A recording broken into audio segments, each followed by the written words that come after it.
आता मी आमच्याकडे विदर्भामध्ये सरगुंडे म्हणतात आणि नूडल आजच्या काळात नूडल्सही म्हणतात. आता हे आमच्याकडे हे शेतात असे सर मिळतात.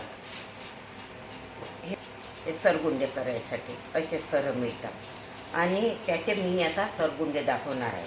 त्यासाठी मी हे कणिक आणि थोडा मैदा आणि थोडं मीठ घालून हा गोळा मी हे थोडं थोडं याला चिपकले नाही पाहिजे म्हणून तेल लावून घेते.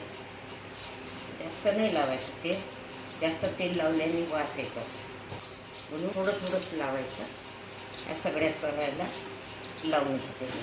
आता हे कणकीचे अशी बारीक बारीक हे करायचे, छान असे पातळ पातळ करून घ्यायचे बारीक अशा पद्धतीचे हे तेवढी करायचे.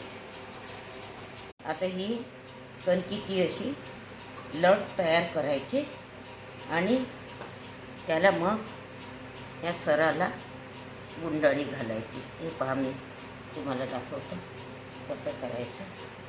हे बघा हे अशी. आता याला अशी गुंडाळीत गुंडाळीत न्यायचे लवकर लवकर.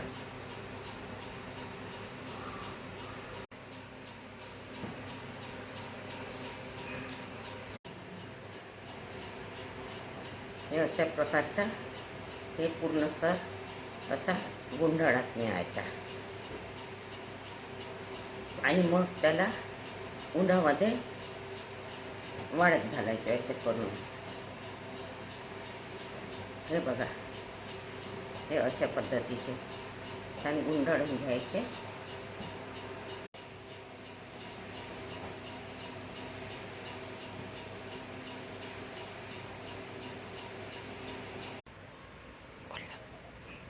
हे आता उन्हात वाळत घालून घ्यायचं.